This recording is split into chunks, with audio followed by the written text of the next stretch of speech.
Welcome back, everyone.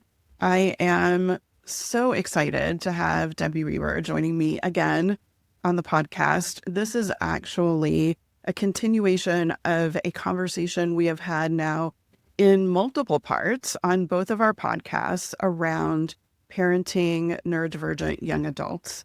So this is part 4. We did parts 1 and 2 early on, maybe 5 months ago, 6 months ago, something like that. And did not get to all of the material that we wanted to talk about. And so now we're here doing parts 3 and 4. To listen to part 3, you need to go over to Debbie's podcast, Full Tilt Parenting, and look for that episode. It will be labeled part 3, and then come back here and listen to part 4. In this part, we're going to talk about the relational and emotional layer, which I know relationship is everything. And it's even more so when we're talking about teens and young adults. And also, I'm really glad that we're going to get deeper into our own experience as the parent, that emotional piece, because it's a lot. It's a whole lot. Yeah. Debbie, let's start with this idea of consent language, supporting our kids without controlling our kids. I am a type A fixer. I always wanted to just solve the problem or do the thing. And I had to really learn to pull back from that. And especially when we have young adults, they don't want us doing it for them.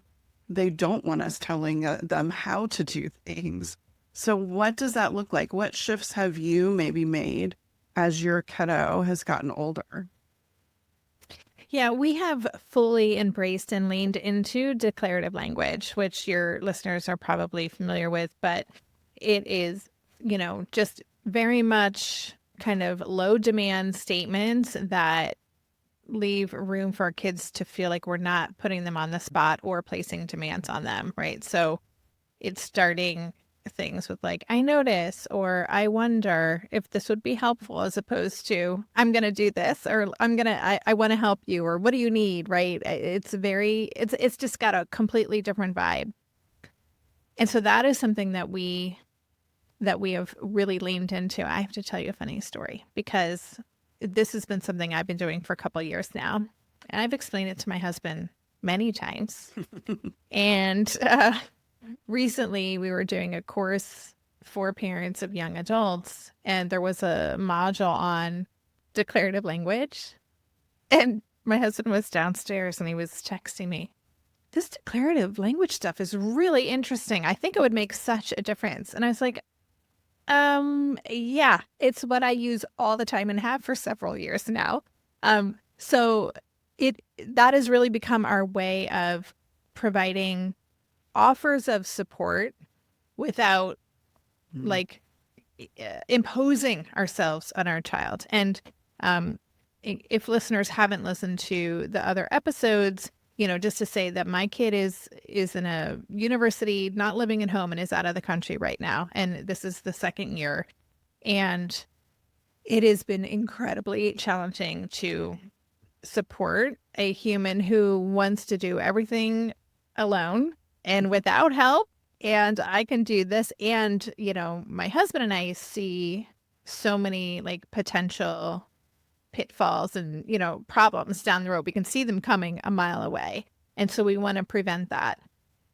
We talked about that in the last installment. Like we want to prevent the bad things from happening. But this has become a real challenge because, and also just to explain the dynamic, I am like the person who orders licorice from Amazon sometimes if my kid needs a pick-me-up, right?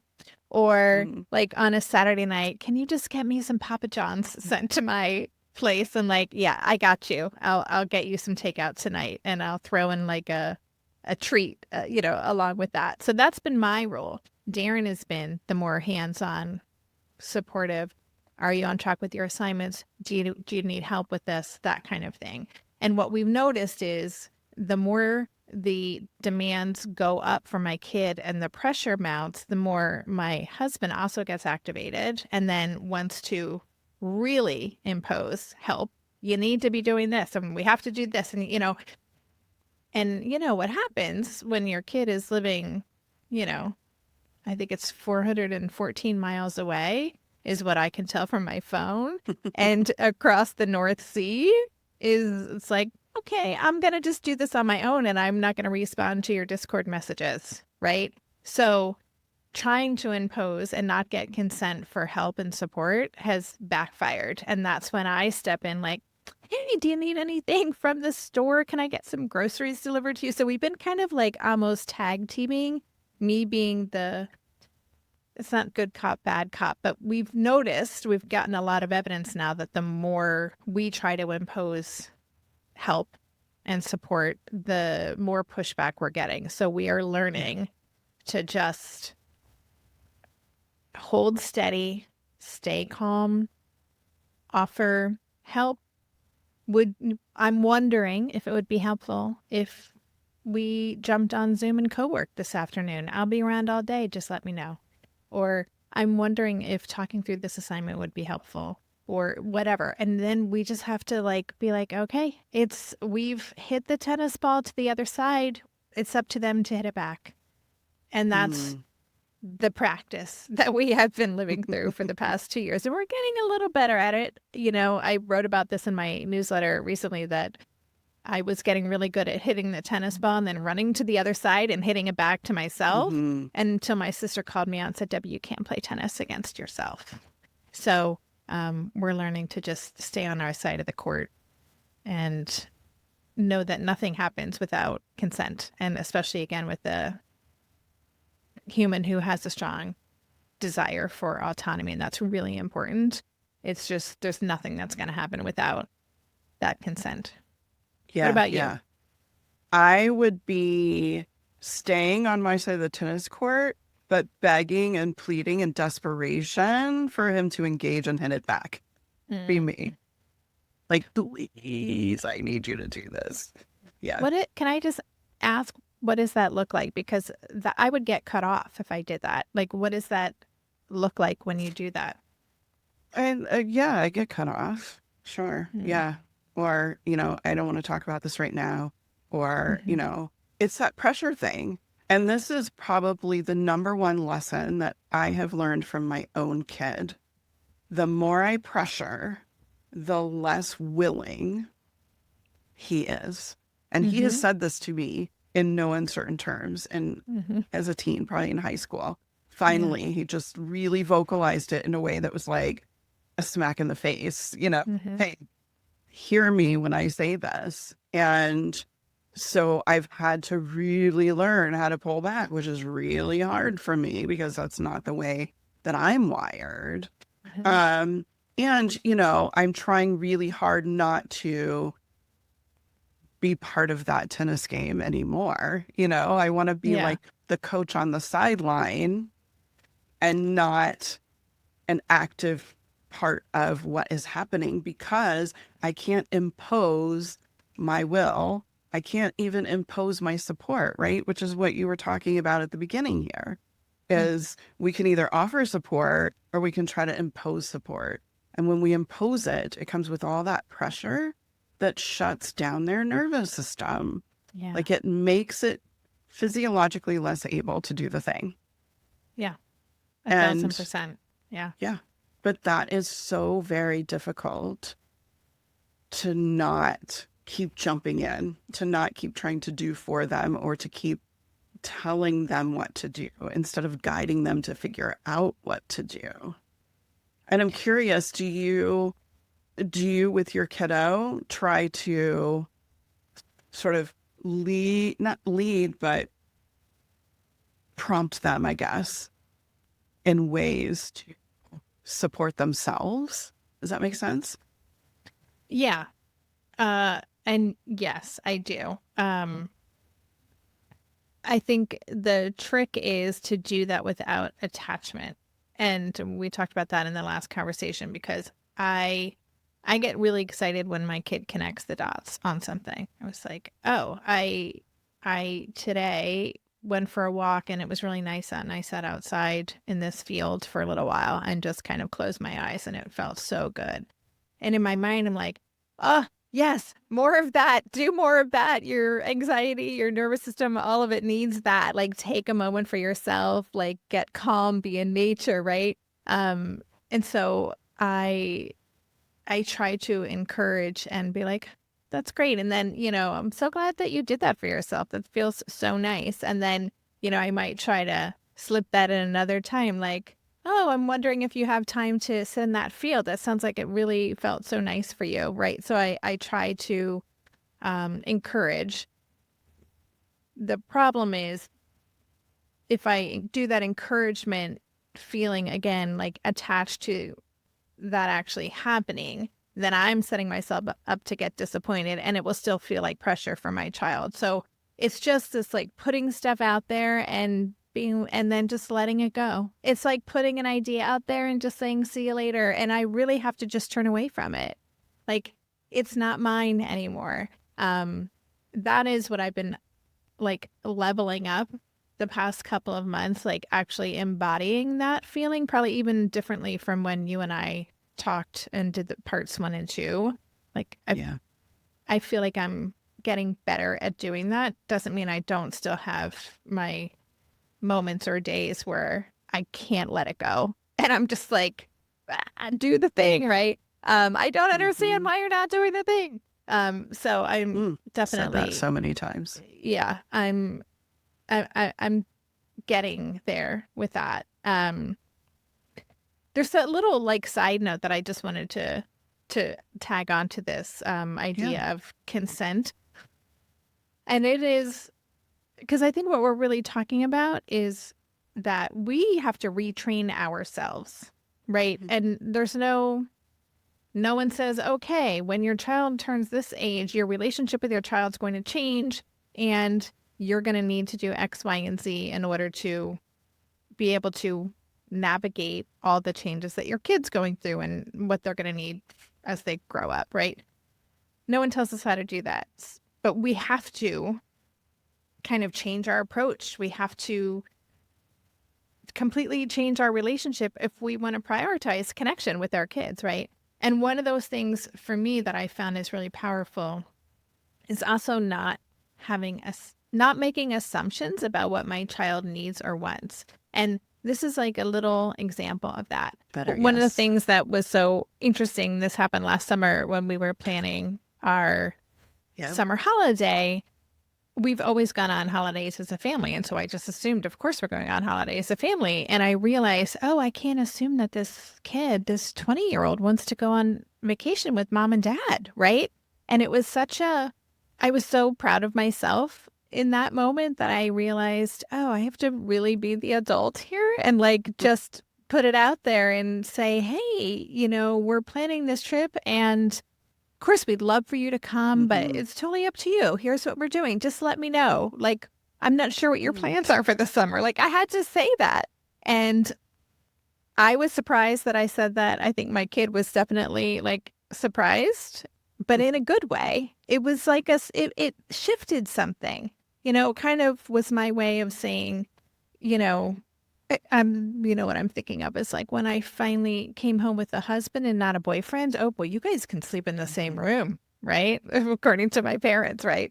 So it was that same idea. Like, we've moved into a new era, and I'm going to respect you and see you as an adult and not make assumptions. And that was a big game changer for us. So, just I wanted to share that related to this conversation about consent, because I think we make a lot of assumptions, and we have to retrain ourselves to think about these things differently when our kids are going through these transitions and moving into young adulthood. We have to redefine our relationship with them. This has been a moving target in some ways, because I didn't know, again, because my kid isn't at home, I didn't know what our relationship was going to look like. And I only had examples from friends whose kids are like, oh yeah, I talk to my kid every day or whatever. We're on text all the time. And my kid is not like that. So it's like, I'm I'm really not being communicated with very much, or I'm not getting responses to my texts. What's going on? And so I really struggled with that and have had to think about how do I not feel personally hurt, right? By, and take it personally that my child is not being as communicative. What does that mean? Maybe our relationship isn't as strong as I thought. And I've, homeschooled this kid for 6 years and we were so close. And so I really had to unpack all of it for me and what I was making it mean.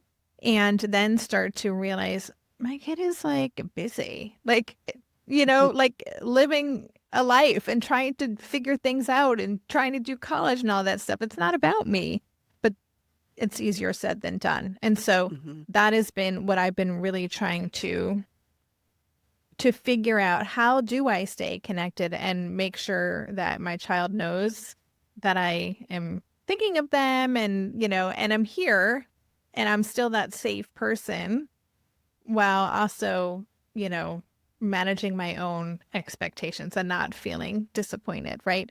So what that looks like now, and again, we're now almost 2 full school years in, so it's been a work in progress and we're evolving.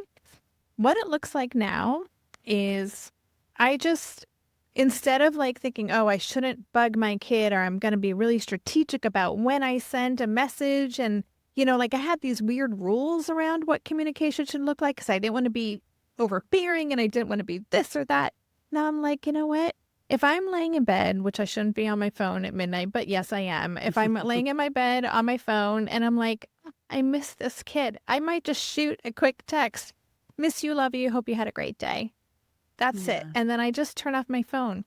I used to be like, it's been 3 days and I haven't even gotten a rand response, right? Now I'm just like, I don't care. I'm just putting stuff out there. Just like we talked about earlier, putting the offers of support or things out there.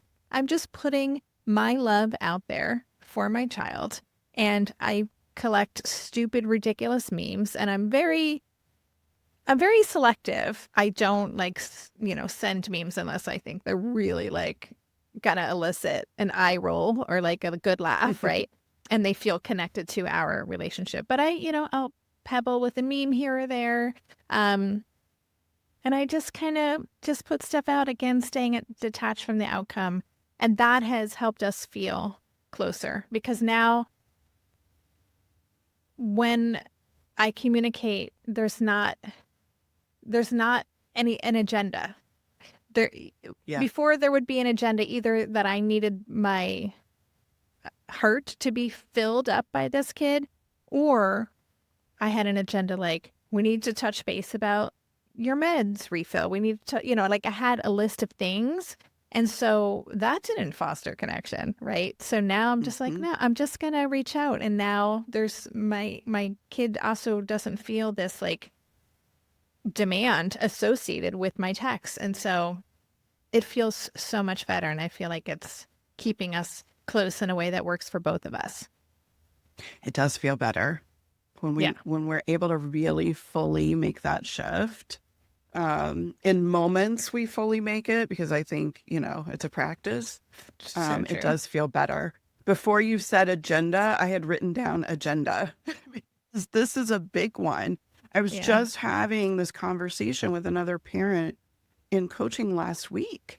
Like I said, you've got to lean into connection. This was, I think, an older teen, maybe 16, 17, something like that, who has just withdrawn from the family, doesn't want to engage anymore.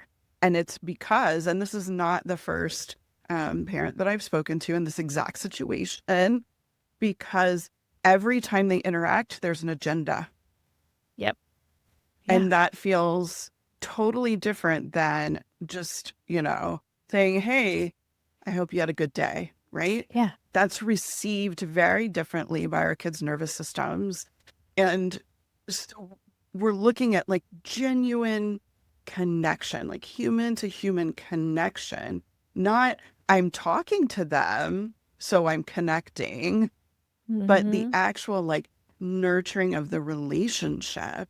And that can be really hard because we're anxious about their future, right? Yeah. We want the best for them. We want to protect them from making the same mistakes we did and all of these things. And we end up coming into the relationship with the agenda. And Yeah. it can be really hard to pull it back. But if we don't pull it back on our side, we're actually pushing them away. We're pushing them further and further back.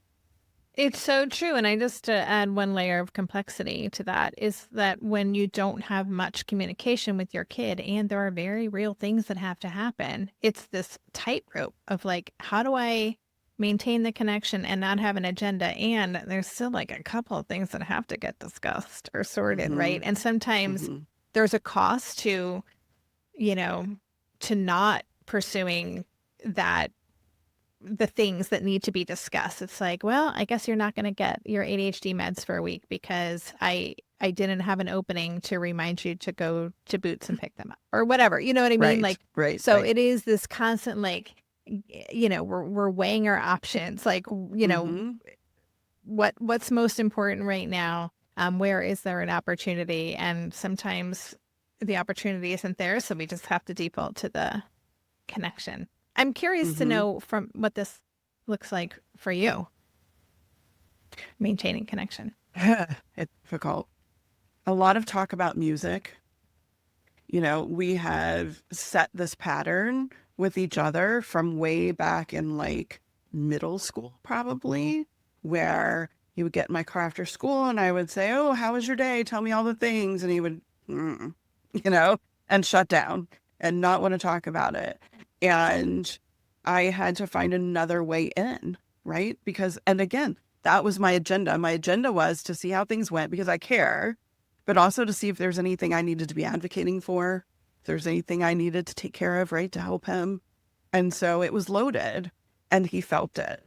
And I had to learn to shift into just something that he was interested in and super into music. We're a whole family who enjoys music. Not all of us have any talent. I do not. They do. But um, I'm I was interested, like genuinely interested. So I would just say, connect your phone, play a song you discovered this week. And then we would talk all the way home. Whereas Mm. if I just asked how the day was, I was the chauffeur and he was trying to get his needs met by not saying a word, right? Mm-hmm. Not Mm-hmm. engaging. And we've continued that. Like he'll just, come in and say hi to me and say, "Oh, I'm going to send you something. I just watched this video. I think you'll appreciate it." Or, and we're into very different things. Like I don't really watch YouTube. Everyone in my house, though, nonstop YouTube. I'm the only Interesting. one, right? So it's like still being open to hearing and receiving what they're interested in, Mm-hmm. and letting the conversations be that instead of being, "Well, I need you to practice driving. When are we going to do that? What is your next?" And believe me, these conversations happen because I can't Mm-hmm. help myself sometimes. But like, I have learned that there has to be this balance. And I think that's what you were really talking about there. But also, if we sprinkle in those little bits of, "I'm just communicating with you because I love you, because I care about you," it helps the other pieces, the agenda, there's really important things we have to discuss stuff to land a little softer Mm-hmm. because they know we care. Whereas if we just come in, I think, with the agenda, it is because we care, but it doesn't really feel that way on the receiving end. Yeah. It feels more like nagging and Yes. being disappointed in them. And so, yeah, like just being really open. What are you watching these days? Who are you hanging out with? What games are you playing? Mm-hmm. Just really trying to invite, getting to know Yeah. him, right? Yeah. Yeah. That's nice. Yeah. Getting to know who our kids are now because they're always changing. And yeah, we have to kind of keep up, right? Or we're going to Yeah. not know what they're into these days. And once you hit on something that they're into, it's like the floodgates open. And then with some of our kids, you won't be able to get them to stop talking about that particular thing. Yeah. Sometimes, yes, for sure, for sure. So when we think about the future and we're getting really keyed up, right? We're getting really anxious about their future. And I still fall into that trap myself because there isn't yet a clear path connecting where we are to future independence. Um, we try to get our kids on board with like thinking about the future, setting their goals, all of these things. How do we talk about that in a way that isn't heavy, that doesn't give them a lot of emotion, right? That doesn't come packed with a lot of emotion. How do we get them to start thinking about that? And I think, like my kid has ADHD and it's super hard. It's either now or not now. And Mm. so we're really struggling with that. But I'm curious, how do you have these conversations with your kiddo when, well, not just when they're successful, when they're not successful too? Tell us all the things. Well, we really don't talk about the future very often, I will Mm, say, because the anxiety response to any conversation about the future is so high that it can shut gotcha. everything down. So, and it has been that way really, I'm thinking even since COVID, but like it's been the thought of the future or getting old or all that stuff has just created so much anxiety that we've just had to proceed with a lot of caution. And so we we very much talk about what can we do now to keep opportunities open. Like you're always going to be changing and growing and learning and how can we just kind of focus on where we are right now in a way that kind of can present potential opportunities in the future. And we also do a lot of, we'll figure that out when we get there. So it's, and I don't know if that's the right thing to do. What I do and what I know my husband does is if we might read an article, right, about something that we know our kid's going to be interested in, or is tied to a specific area of focus, right? Graphic design, for example. Um, Darren might send an article or, and we'll plant little seeds. Like when there's something optics, for example, my kid's really into optics. I don't even know what that is, if I'm being honest, but it's a thing. And so, when there's a lot of passion around something and then, Darren will be like, oh, actually, this is like a specialty that not a lot of people know how to do. Like, it's possible to make a career out of doing this thing. And this is what it could look like. That's a pretty interesting thing, to maybe think about down the road. So we'll kind of look for opportunities, but we move so slowly so that my child doesn't shut down. So, yeah, we also kind of model our own kind of zigzagged path. I mean, I'm probably on career number like 15 at this point, right? So just trying to model that experience of like, self-discovery, just like, you talked about in our part 3, listeners, you go back and listen to part 3, but like really understanding what environments do I thrive in, what kind of a work style would be good for me, like who am I out in the world, because understanding that stuff will kind of narrow down or hone in on, environments that might be a good fit down the road. So always looking at things as like good information. You're learning a lot about yourself and what you need and what kind of environments you might thrive in. But we are proceeding very slowly. So yeah, I'm Hmm. curious to hear how you would answer that Yeah, question. slowly as well. I love that you're meeting your kid where they're at with that. If it does provoke anxiety, really trying to honor that because, the more anxiety there is, the less forward momentum there's going to be, right? Again, Yeah. we're making it less doable. Um, it's it's interesting for us. It's been a lot around finances and money, the conversations about the future, because I feel so desperate in that with where he's at right now.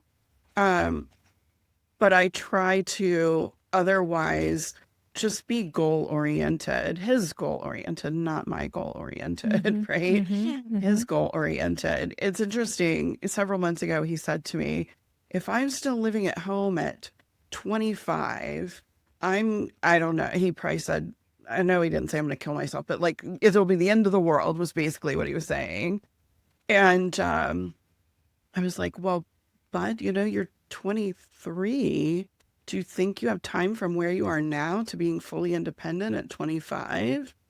And I think he changed the conversation at that point. But a couple days later, he came back and he was like, you're right. I do need to be focusing on what I need to do to get there. And then crickets, right? Like, oh, I'm all in now. I'm going to do something to make this happen. So, I think it ebbs and flows. Like it comes up for them and we get an opportunity to talk about it a little bit. And then I have to let it simmer.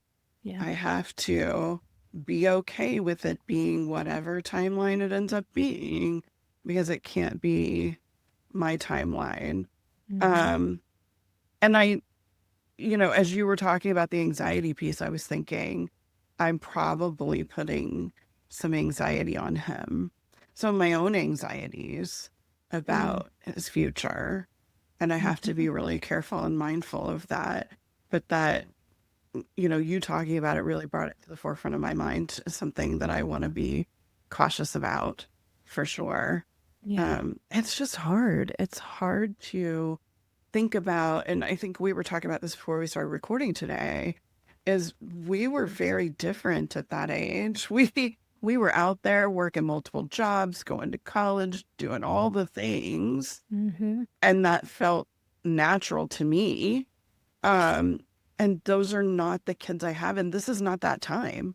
This is a different world. It's a different time. And it's very hard to sort of separate that a lot of times. So many emotions to navigate with this parenting thing. I'm telling you. Yeah, for sure. I'm going to add one other thing because my friend Julie Lithcott-Hames just released her new TEDx talk. But her work now is focused on her new book that she's working on is focused on having young adults living at home, like because in kind of multi-generational households, and that is the reality for so many people, and that it used to be something that we think is a bad thing or a sign of failure or whatever. And because of the reality of the world we're living in now, and just the opportunities that are available. And, I think we're at this kind of, watershed moment where I think we're all being asked to look at independence launching differently.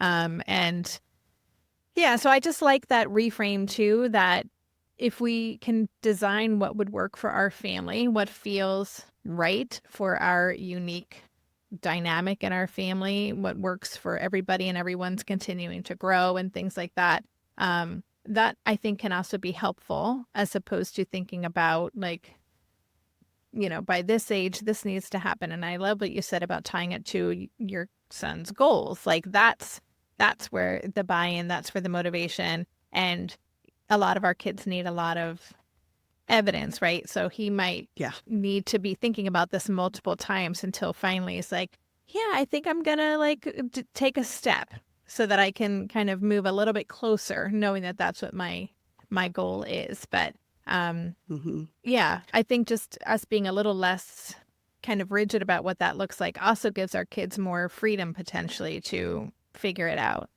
And that doesn't just come from us though. And that's where we personally have struggled, is they're still getting the message, like in school, that they should be independent at 18. Yeah. And my kids are both at home, 27, 23. And my older child is beating themselves up on a daily basis about it.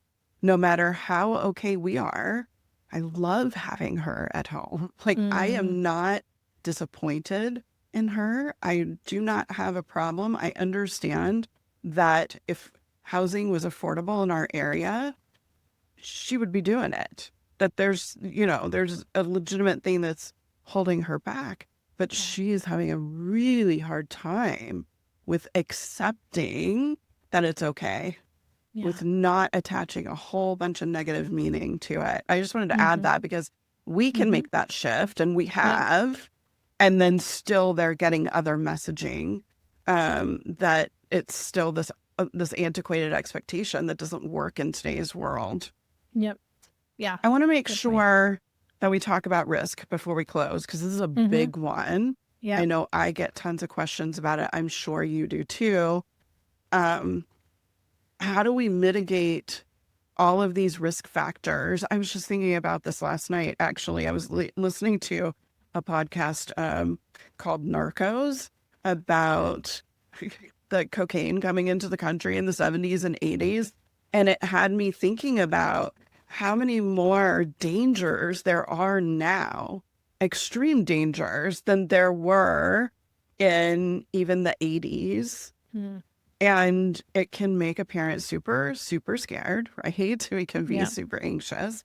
How do we help them protect themselves? Yeah. I mean, I think this also looks so different depending on who your kid is and how, kind of where they are in terms of their desire to experience things, right? So we have some probably parents who have kids who are kind of very like type A or very kind of rule followers by the book. And then we've got the kids who are like massive risk takers and like very impulse control.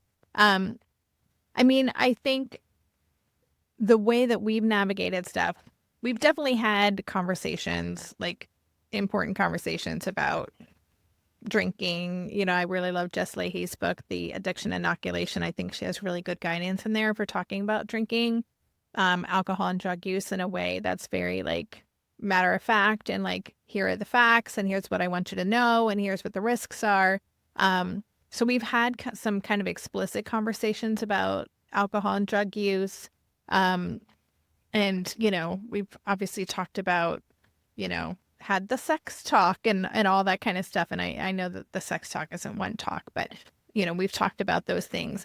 What I have found is that the best strategy for us has been surrounding like a news event, like something will happen in the world, or I'll be reading an article and I'll be like, ooh, my kid is endlessly curious about everything and like interested, I should say, in so many things. So I could be like, I was reading this article the other day about, and I can, whatever it is, and it'll open up this huge window for like a really nuanced, interesting conversation. So, and within that, I will insert all the little things that I want my kid to know, in the kind of in disguise. It's this like just very exploratory, open conversation about something. So that's been a really good strategy for me to talk about things that have been really hard for me to bring up. So kind of anchoring it in with a news story has been a big thing. And then also just knowing that there are some conversations that I have wanted to avoid because they felt too difficult to have. And I just like some of them, I'm like, Debbie, you just got to go there. It's too important to not have this conversation. And I will say that to my child. Listen, I know this is awkward, but I love you too much to not talk about this because it's really important. So I just need to share this with you, or it's really important that we kind of talk about this, and we don't have to talk about it all now, but I want you to know this is something that I'm concerned about or something I'm thinking about. So I will just kind of like get my brave on and dive into that hard conversation and then look for windows of opportunity to continue to like check in on those things, right? And see if I can kind of continue the discussion, which my kid usually wants to end pretty quickly, but I will always be looking for little windows to go back in and follow up and check in. What about you? Planting seeds again. Yeah. You've talked about planting seeds a couple of times now, I've noticed. And yeah, I think that's a good theme. Yeah. For what we're doing as parents of young adults, planting a lot of seeds. I made a lot of mistakes in this area and took a lot of risks. as a teenager and through college. I know now it was self-medicating for social anxiety, Mhm. but I didn't even know social anxiety was a thing. I just thought that, I had a lot going on in my head and a lot of Yeah. fears.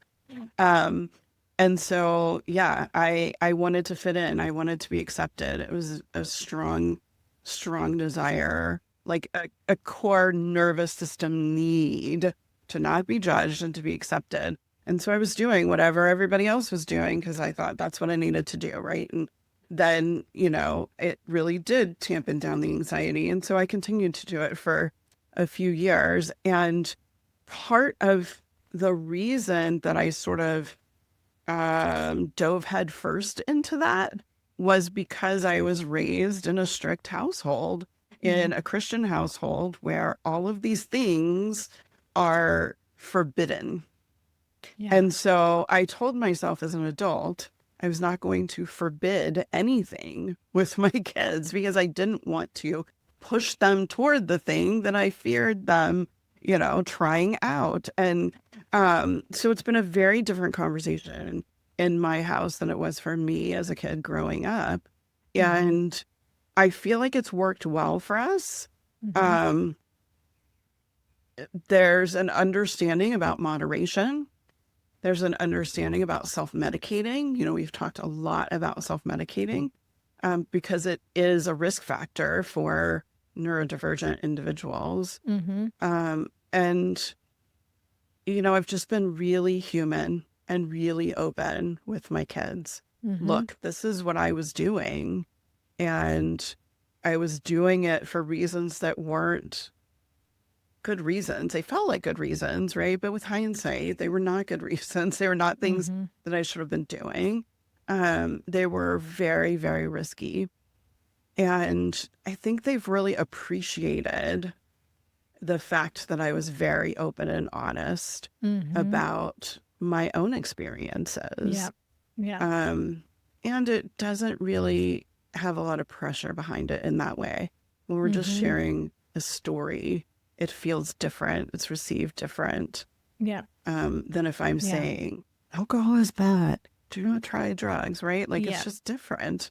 Yeah. Um, yeah, I Yeah. think we all come into these things with some of our own experience, some of like being in our own head, as we've been talking about today, and knowing what to do, our own fears for our kids, all of these things create this complex sort of Yeah. pool that we're trying to learn how to swim.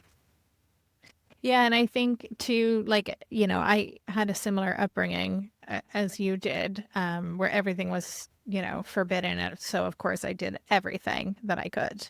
And Hmm. so definitely wanted to do that differently as well. And I just want to add to that, like Dr. John Duffy would say that, like a lot of parents are concerned that they're going to introduce an idea if they talk about something, or they don't want to, again, to plant seeds in their kid's head about doing certain things. um and he would say, oh no, they already know all the things, and you really want them to get the information from you. They Mm, as opposed to from their friends, right? And they want to know that yes. they can come to you to talk about any of this stuff, and that you're not going to judge them, and you're just going to be curious and open and human. And so, sharing your own experience and just kind of like holding space so that they do feel safe to explore this stuff with you and know they're not going to get in trouble, or know that um that they can rely on you to be a source of good information, I think is the relationship that we want to have with them. Yeah, absolutely. Yeah. We're out of time, Debbie.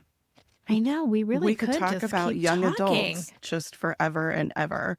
So this was part 4 Yeah. of our series that crosses over both podcasts. So part 1 and part 3 are on Debbie's podcast, Full Tilt Parenting. Parts 2 and 4 are here on Beautifully Complex. I know that both of us in the show notes will have all of the episodes linked for you. So it's really easy if you want to go all the way back to part 1 if you haven't listened to those yet, or to get parts 3 and 4 here. Any words of wisdom or kindness that you want to leave parents with after this conversation?